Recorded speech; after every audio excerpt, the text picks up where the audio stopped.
ताड़म नमो सिद्धाड़म नमो आयरियाड़म नमो जायाड़म नमो लोये सब साउड़म। पंच परमिष्टि भगवंतों की, गणाचार्य भगवान विराग सागर जी महामुनराज की, पट्टाचार्य गुरुवर विशुद्ध सागर जी महाराज की,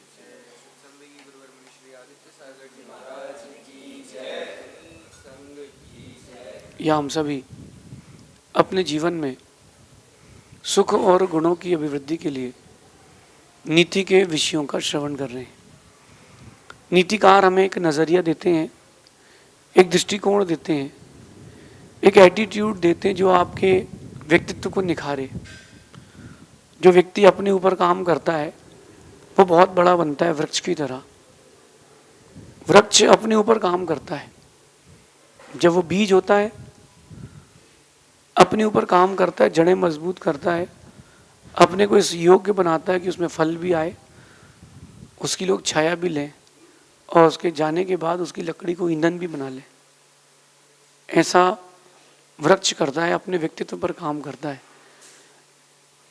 आप और हमारे बीच में यही कमी है, हम दूसरों के सुधार पर लगे हैं जबकि हमें खुद के सुधार पर ध्यान देना चाहिए। हम जब भी कुछ देखें तो हमें कमियां नहीं, हमें गुण देखना चाहिए। बबूल के पेड़ को देख करके हर कोई यही कहता है कि कांटे वाला पेड़ है, कांटे वाला पेड़ है। कभी एक बार उस पेड़ की खूबियों पर भी तो आओ, बहुत गुण है उसमें, दांतों के भी काम गए और हाथों के भी काम गए। जो बबूल की पत्तियां खाता है उसकी बॉडी में पानी की कमी नहीं होती, जो कांटे खाता है उसकी बॉडी में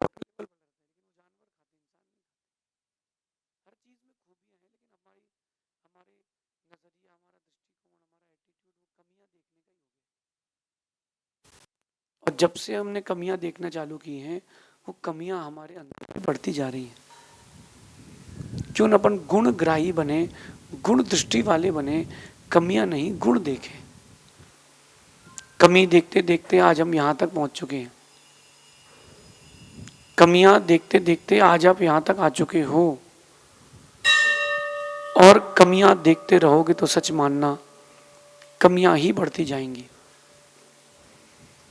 और कमियां देखते रहोगे तो कमियां बढ़ती। गुण देखो, गुण। Nobody is perfect in this world. आप यहां पर कोई भी परफेक्ट नहीं है, ऐसा एक भी व्यक्ति नहीं जिसके अंदर पूरे सिर्फ और सिर्फ गुण ही हों। अगर कमियां देखेंगे अपन तो आम में भी कमी है। आम भले ही मीठा हो लेकिन गर्म करता है।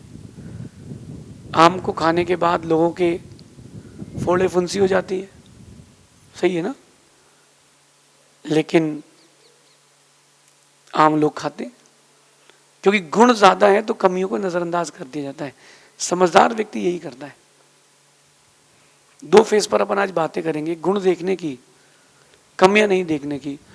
दूसरी बात उसके लिए, व्यक्ति के लिए, कि जिसके अंदर कमी है वो उन कमियों को दूर करे। इसका ये मतलब नहीं कि जिसके अंदर कमी है वो एंजॉय करे कि मैं वेल गुड पर्सन हूं। जिसमें कमियां हैं वो कमी दूर करे, लेकिन अपन कमियां ना देखें, अपन गुण देखें। डबल फेस की बात है, एक वहां से और एक यहां से। आज की नीति भी यही कह रही है कि कोई भी इंसान सर्वगुण संपन्न नहीं होता। किसी भी इंसान में सारे गुण नहीं होते, कुछ ना कुछ कमियां तो हैं ही। अगर कमियां नहीं होती तो वो भगवान नहीं हो जाता। आप कोई भी चीज यूज करते हो, चाहे वो छोटी चीज हो बड़ी चीज हो, कमियां तो हर किसी में है। सोना कितना सुंदर है, सोना कितना सुंदर है, जो भी पहनता है उसको अच्छा लगता है, लेकिन सोने के अंदर एक कमी है, वो बहुत महंगा है। तो कमी किसके अंदर नहीं, बताओ आप। हर अच्छी चीज में भी कमी है। कोई भी चीज सर्वगुण संपन्न नहीं होती। सोना सुंदर भी हो और सस्ता भी हो ही नहीं सकता। कहीं ना कहीं आपको कुछ ना कुछ तो एडजस्ट करना ही पड़ेगा। तो हर व्यक्ति में कोई ना कोई कमी मिलती है, होती है। छोटी मोटी कमियों को नजरअंदाज किया जाता है, जो बड़ी कमियां हैं उनको सुधरवाने का प्रयास किया जाता है। ये समझदार लोगों का कर्तव्य है। आप कोई भी इलेक्ट्रॉनिक गैजेट लेने जाते हो, हर फीचर उसमें नहीं मिलते। किसी का कैमरा अच्छा है, फोन की बात करें अगर अपन, तो किसी का कैमरा अच्छा है तो किसी की स्टोरेज अच्छी है, किसी की हैंडलिंग अच्छी है, किसी की स्क्रीन अच्छी है, किसी कंपनी अच्छी है। सभी चीज़ें कंपनी भी एक ही साथ नहीं रखती ना, क्योंकि फिर वही ब्रांड चलेगा, फिर कंपनी का कोई और मॉडल भी नहीं चलेगा। ध्यान रखें, कोई भी इंसान सर्वगुण संपन्न नहीं होता है। कोई भी इंसान सर्वगुण संपन्न नहीं होता है। इसलिए कुछ कमियों को नजरअंदाज करके रिश्तों को अपनाना चाहिए। देखो, आप जब कोई शादी करना चाहता है तो लड़की सुंदर भी हो, तो दुबली भी हो, पढ़ी लिखी भी हो, और घर का भी काम कर ले, उसको सब कुछ चाहिए उसमें। लेकिन एक बात पूछता हूं, कभी अपनी माँ में तो खूबी तुमने देखी नहीं? पत्नी सुंदर चाहिए, ये कभी नहीं कहा किसी ने कि माँ भी सुंदर होना चाहिए। माँ तो बस माँ है। गहराई पर जाओ कभी। पति हमको सुंदर होना, हमारे हिसाब से होना, पैसे वाला होना, सब चीज होना। कभी पिता के लिए तो ऐसा सोचे नहीं कि हमारे पिताजी मोटे हैं, हमारे पिताजी सांवले, हमारे पिताजी गोरे हैं, हमारे पिताजी की हाइट बड़ी, हमारे पिताजी की हाइट छोटी है। वो तो कभी नहीं देखा कि हमारे पिताजी के बाल चले गए। पिताजी पिताजी है, क्योंकि अपन उनमें गुणग्राही दृष्टि रखते हैं। माँ बीमार भी हो जाए ना, बिस्तर में भी लेटी हो, फिर भी वो दुनिया की सबसे सुंदर महिला लगती है, क्योंकि माँ माँ है।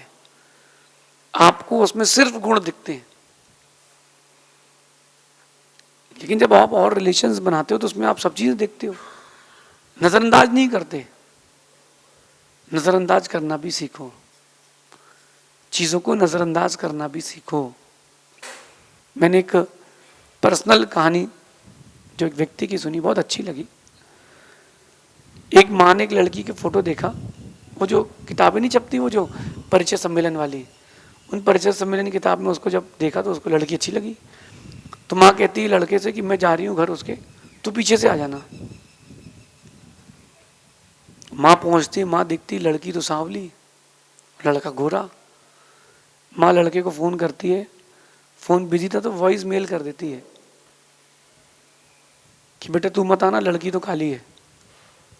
और ये बात लड़की सुन लेती है। क्या कहती है उससे वो कि आप सीधा मुझसे कह दो ना कि हमारे बेटे की शादी तुमसे नहीं कराऊंगी, ये क्यों कह रही हो कि मैं काली हूं? नहीं नहीं बेटा ऐसा कुछ नहीं, नहीं नहीं बोले। आपने भी अपने बेटे से क्या बोला? इतने बीच में बैल बज गई, बेटा घर आ गया लड़की देखने के लिए। कहता है मैं तो डायरेक्ट ऑफिस से आ गया हूँ, मैं यही कपड़े पहन के आ गया हूँ, अपन बात कर लेते हैं। लड़का बहुत प्रैक्टिकल था, वो देख करके समझ गया कि माहौल कुछ खराब हो गया है। लड़की से कहता है कि मुझे आपसे 2 मिनट बात करनी है। 3-4 चीजें पूछता है और लड़का कहता है कि हमारी तरफ से फाइनल। लड़की कहती है मैं तो सांवली हूँ, मैं तो काली हूँ। तो लड़के ने जो बात बोली बहुत अच्छी बोली, बोले नसें भी काली होती हैं लेकिन उनके बिना लोग जी नहीं सकते। बाल सफेद हो जाए तो लोग बाल भी काले करा लेते हैं, तो इसमें क्या दिक्कत है? काला चेहरा हो चलेगा, काला दिल नहीं होना चाहिए। लड़के ने उस लड़की की कमी नहीं देखी, खूबी देखी कि वो घर लेके चलेगी, वो एक अच्छी गृहिणी बनेगी, मेरे बच्चों को भी संस्कार देगी। उसकी पत्नी का उसके लिए डेडिकेशन रहा फुल लाइफ। ऐसा शायद कोई कर पाए। मैं आप लोगों से पूछूंगा, आप लोगों में से कोई करेगा? तो बोले नहीं, मैं नहीं कर पाऊंगा। कमियां हर किसी में हैं, कमियां देखते रहोगे कभी आगे नहीं बढ़ पाओगे। आगे बढ़ो। जिंदगी में कुछ तो तुम्हारे लिए लिख करके लाए है ना, सब चीज तुम्हारे पुरुषार्थ पर डिपेंडेंट नहीं है ना, कुछ तो भाग्य में भी लिखा है ना, नहीं लिखा है? तो जो भाग्य वाला हिस्सा उसको स्वीकारते क्यों नहीं, उसको बदलना क्यों चाहते हो? आपके भाग्य में जो लिखा उस हिस्से को क्यों नहीं स्वीकारते हो? हम उस भाग्य के हिस्से को बदलना चाहते हैं। आप व्यापारी हो, बिजनेस करते हो, पैसा कमाना है। आप लोग क्या करते हो? अपने भाग्य वाले हिस्से को बदलना चाहते हो, वो नहीं बदल पाओगे आप कभी। कोई नहीं बदल पाया अपने भाग्य के हिस्से को। भगवान पारसनाथ पर भी उपसर्ग हुआ है, भगवान महावीर स्वामी पर भी उपसर्ग हुआ है, राम जिनको लोग भगवान मानते हैं उनके साथ भी कष्ट हुआ है। एक तो पत्नी का हरण हो गया, पिता की आज्ञा से जंगल चले गए, जय से वापस आई तो अग्नि परीक्षा हो गई। उनके बच्चों का भाग्य देखो, जब तक क्या भाग्य रहा, बड़े हुए तो पिता नहीं मिले, माँ मिल गई, माँ ने संभाला, और जब पिता मिले तो माँ नहीं मिली, माँ अग्नि परीक्षा दे गई। अपने भाग्य वाले हिस्से को आप नहीं बदल सकते हो।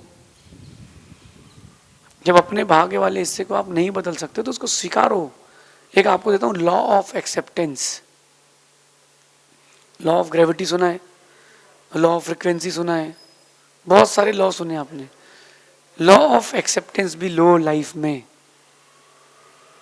जो हिस्सा हमारे भाग्य में लिखा है उसको खुशी खुशी स्वीकारो। स्कूल में आप सब पढ़े होंगे, कितने लोग स्कूल गए, बचपन में गए?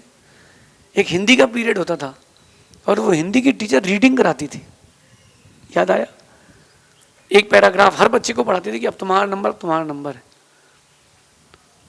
जब उन पैराग्राफ पढ़ते थे तो अपन को लगता था कि कठिन वाला हिस्सा हमें दे दिया, सरल वाला आगे वाले ने पढ़ लिया है।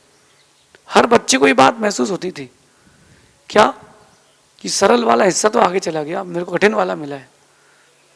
लाइफ में हर किसी को एक सा ही चैप्टर मिला है, तुमने उसको एक्सेप्ट कैसे किया है? तुमने उस चैप्टर को एक्सेप्ट कैसे किया है, बात उतनी सी है।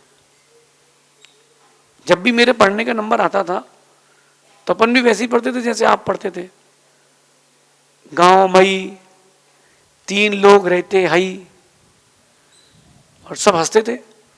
जब दूसरा पढ़ता तो अपन हंसते थे। तो जो लाइफ में जो आपका भाग्य वाला हिस्सा जो लिखा है उसको आप चेंज ही नहीं कर सकते, उसको स्वीकारो। जिसके साथ संबंध स्थापित हो चुके हैं, जिससे आपका रिलेशन बन चुका है, जो रिश्तेदार है, पत्नी है, माँ है, भाई है, बंधु है, उसको स्वीकारो और उसको वैसे ही जियो। मुझसे कई बार कई लोगों ने कहा कि वो व्यक्ति अच्छा नहीं, उससे मत जुड़ो, उसको मत जोड़ो। मैं एक ही बात कहता हूँ, जो हमें अच्छा लगता है हम उसमें अच्छा बुरा देखते नहीं। हमको लगता है तो लगता है, तुमको नहीं लगता, तुमको नहीं लगता है। हम तुम्हारे पिता के अंदर बहुत कमियां निकाल सकते हैं, हम तुम्हारे बेटे के अंदर बहुत कमी निकाल सकते हैं। तुम बोलो कि हमको अच्छा लगता है तो लगता है। जैसे अपन अपने किसी अपने को विद मिस्टेक एक्सेप्ट कर लेते हैं, ऐसे ही दूसरों को भी चालू आपको स्वीकार करना पड़ेगा, क्योंकि कुछ कमियों को नज़रअंदाज तो करना पड़ेगा।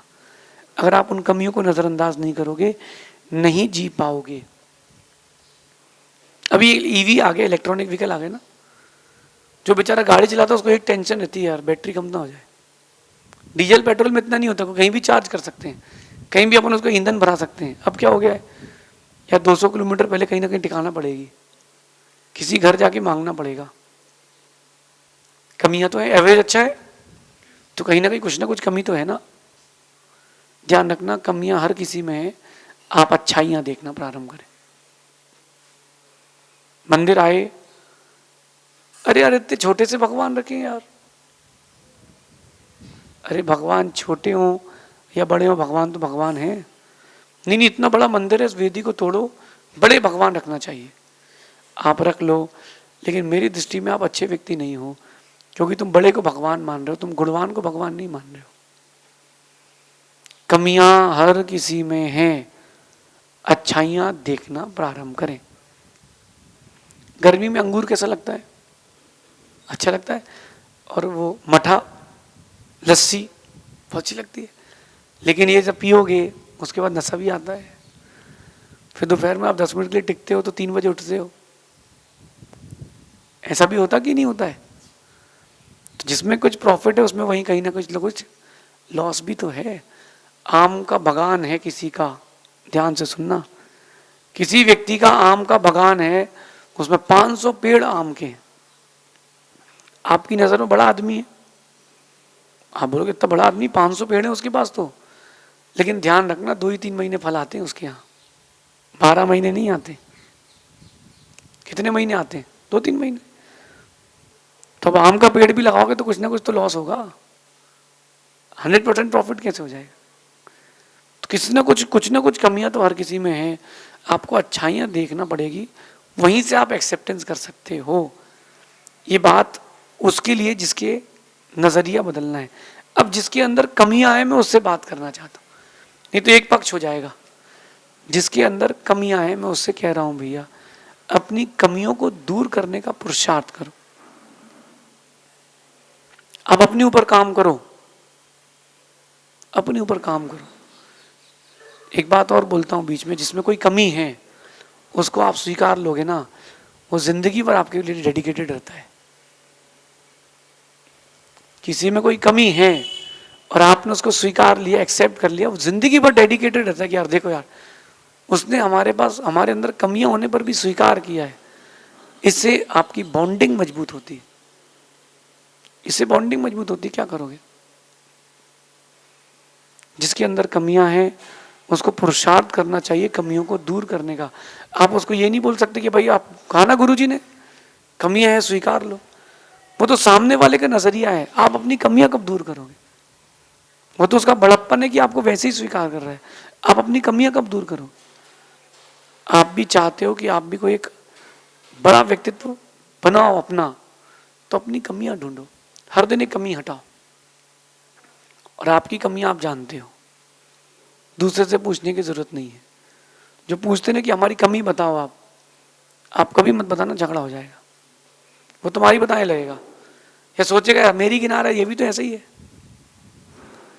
आप अपनी कमियां खुद ढूंढो, और अगर आपको आपकी कमियां नहीं लग रही हैं, इसका मतलब है कि आप बहुत बड़े व्यक्तित्व कभी प्राप्त नहीं कर पाओगे। आदर्शता चाहिए है, खुद पर काम करो। आदर्शता चाहिए, तो आदर्शता वो कोई छोटी बात नहीं है। आप किसी के लिए आइडल बन रहे हो। आइडल कौन बनता है? जो अपनी कमियां खुद दूर करता है। खोजो, दूर करो, और आप व्यक्ति अपने व्यक्तित्व का निर्माण करके चाहे तो विश्व पटल में भी आ सकता है, और चाहे तो घर के लोग भी उसको पसंद नहीं करेंगे। मैं नहीं मानता कि चेहरे की सुंदरता सब कुछ है। व्यक्ति का अगर दिल अच्छा है तो उससे अच्छा कोई नहीं। हर किसी से मैं कहता हूँ अपनी अपनी माँ के पास चले जाना। जब तुम 30 साल के हो जाओ तब अपनी माँ को देखना कि तुम्हारी माँ सुंदर लगती है, नहीं लगती ना। लेकिन हर व्यक्ति बोलेगा कि मेरी माँ से सुंदर कोई और माँ नहीं है। क्यों बोलेगा? क्योंकि उसके वो अपनी माँ के अंदर गुण दिख रहे। एक मैंने कहानी पढ़ी थी, बट शॉर्ट में बोलता हूँ। एक बच्चा अपनी माँ से बोलता है कि माँ तू इतनी सुंदर लेकिन तेरे हाथ काले क्यों हैं? जिंदगी भर बच्चा एक ही प्रश्न पूछता रहा, माँ तू इतनी सुंदर तेरे हाथ काले क्यों हैं? 15 वर्ष का हो गया, वो फिर से पूछता है, माँ तू इतनी सुंदर है तेरे हाथ इतने बदसूरत क्यों हैं? माँ उस दिन गुस्से में कह देती, बेटा जब तू 1 महीने का था घर में आग लग गई थी, तू जिस पालने में था उसमें भी लग गई थी, तुझे निकाल रही थी तो हाथ जल गए थे। अब वो कहता है माँ तेरे से सुंदर हाथ तो किसी की नहीं है, क्योंकि वो उसको गुण दिख रहा है। इसलिए रिश्तों को भी सुरक्षित रखना है तो गुणग्राही बने। रिश्ते वे ही सुरक्षित रहते हैं जिनमें आपसी सामंजस्य बना रहता है। आप आपसी सामंजस्य बना के रखें, और वो आपसी सामंजस्य खुद की कमियां दूर करें और दूसरों के गुण देखें। इससे वो आपसी सामंजस्य बन के रहता है। और ये आपसी सामंजस्य नहीं बनाओगे, न रिश्ते बने रहेंगे, न विशुद्धि बनी रहेगी, न चेहरे पर मुस्कुराहट बनी रहेगी। अपने ऊपर काम करें, जितनी जल्दी करेंगे